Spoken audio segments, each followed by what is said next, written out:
Good morning mga ka-flowers. Andito tayo sa Anas, nag-abang tayo ng bus papuntang Hagna. Dahil may pinadala yung sister ko na toki para daw may pambili kami ni mother ng pagkain. Kaya doon ako sa Hagna pupunta dahil magbili ako ng grocery. At orderan ko na lang din ang mother ko ng McDo para makakain naman siya ng McDo. Sorry pala. Yung post ko kanina, akala ko ngayon is June 23. 22 pa pala ngayon. Grabe na talaga, ulyanin na tayo. Hindi na makatanda minsan ng date. Naka-greet ako kanina ng happy birthday sa kapatid ko dahil akala ko June 23 na ngayon. Yun pala, 22 pa ngayon. Tingin-tingin tayo sa kabila, baka biglang may dumating na bus. Hindi tayo makasakay. May dumaan na van kanina, puno. Kaya hindi ako sumakay. Kaya ready tayo dito dahil kaya gusto kong doon sa Hagna pumunta, mag-grocery kasi sa bayan namin walang hotcake. Wala silang tindang hotcake. Sa Hagna lang kasi sa grocery sa Hagna may hotcake. Bibili ako para maluluto-luto namin ni mother almusal. Yan. Kita-kita tayo sa Hagna. May dumating na bus. Parating na. Paparahin natin ang bus. Going to Hagna.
Pag nakakita kayo ng ganyan, ibig sabihin na sa Hagna na kayo. Dahil ang kilalang paggawaan ng kalamay is dito sa Hagna. Tapos nandun sa dulo yung McDo. Mamaya pupunta tayo sa McDo. Bibili tayo ng Chicken Joy para kay mother. Para makakain naman din siya. Kasi yung pinadala nila is toki. Ang sabi ng sister ko, bili daw namin ng pagkain. Kaya gawin ko ngayon, papasok muna ako sa grocery. Need kong bumili ng sunrock, sabon, tapos hotcake. Dahil yun nga, akala ko birthday niya ngayon, bukas pa pala, kaya nag-greet ako kanina. Bali yung pinadala niya para nga daw din makakain kami ni mother. Kaya lang, dahil need din namin ang pangailangan sa bahay, kaya kailangan ko mag-grocery. Yung toki, kukunan ko ng pang grocery yun. Dahil wala nang sunrox dun sa bahay, hindi naman pwedeng maglinis tayo na walang sunrox at saka sabon. Tapos ang sobra, ibibili natin ng Chicken Joy para makakain si mother. At kung may masobra, bibili namin ng ulam kasi wala naman kami ibang budget dito sa Bohol. Thank you pala sa aking sister Christina Gogo dahil pinadalan kami ng tuki para nga daw may pambili kami ng pagkain ni mother. Dahil bukas ay birthday nila para naman daw kumakain sila doon sa Davao ng masarap sa birthday niya para din daw kami ni mother is makakain. Kaya budgetin ko ngayon para pagka-grocery tayo at makabili tayo ng ulam din. Dahil hindi pwede yung toki is bibili lang puro ng pagkain dahil need namin ng grocery dahil hindi naman tayo pwede maglinis ng bahay na walang sabon at sondro. Kaya babadgetin natin ngayon kung paano natin pagkasayin yung toki para makabili tayo ng grocery kasi hindi pwedeng puro talaga pagkain ang bibili namin ni Father. Kasi kung bibili namin ng puro pagkain, kinabukasan wala na kami panggastos kung hindi namin tipirin. Kaya hatiin ko yung 1K siguro i-grocery ko, tapos yung 1K ang pagkain. Okay, kita-kita tayo sa grocery, bibili tayo ng kailangan sa bahay. Pasok sa Big Use Supermarket Hagna. Dito tayo mag-grocery. Kasi dito lang ang may stock na hotcake. Sa Valencia kasi walang hotcake. May grocery naman sa Valencia pero walang tinitinda na hotcake. Yung gustong-gusto ni Mother na hotcake. Kaya dito ko bibilihin. Na tayo sa loob, maghanap tayo ng ating kailangang bilihin. Bibili din ako ng tinapay. Una tayo dito sa tinapay. Yan yung biskwit ni Nini.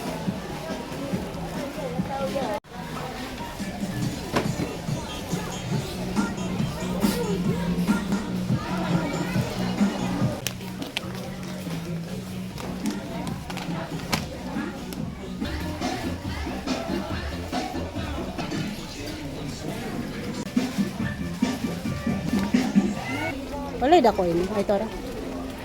Fried ang bili natin dahil mas mabango ito sa na ilalabas sa damit. Fried.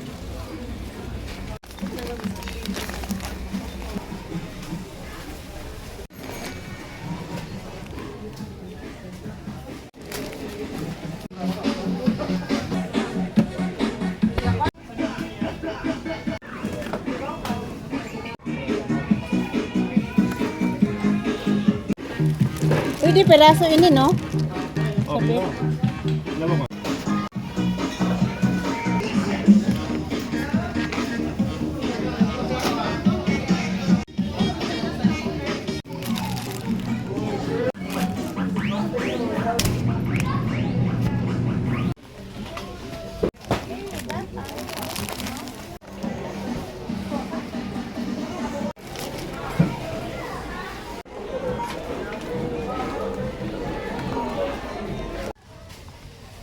Pili tayo ng dalawang hotcake.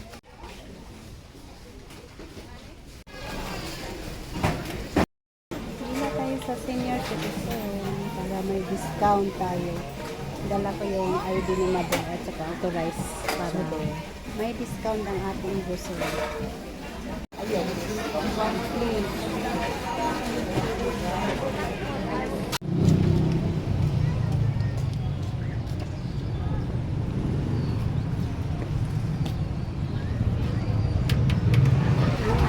Ano, haba ang pila. Oh my God, haba ng pila. Tayo, haba pila. Haba ang pila. Kasi alas 12 na, kaya mahaba ang pila.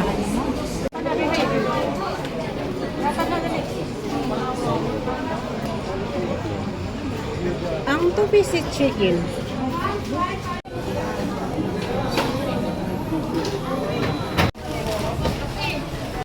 Take out na tayo, nilagay ko dito sa rami bag dahil mahirap magsakay ng bus pag hawak-hawak mo yung lagyanan. Kaya punta na ako sa grocery, nandoon yung pinamili ko, iniwan ko at dadaanan ko ngayon, tapos sakay ng bus papunta sa amin. Yan, yung Coke iinumin ko na to sa bus dahil uhaw na ako. Wala akong dalang tubig, kaya iinumin ko to. Bawal naman si Mother kasi nito. Kaya nagutom na ako. Hindi pa umandar yung bus, nakahintay pa ng pasahero. Dahil tayo.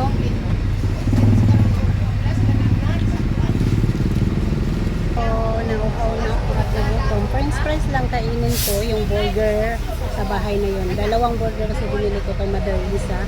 Tapos yung chicken, 2 pieces din para pag-isa-isa kami ni Mother. Ako, alas 12:30 na kasi ang haba ng pila sa grocery. Dahil pista pala sa Garcia, kaya ang dami nag-grocery.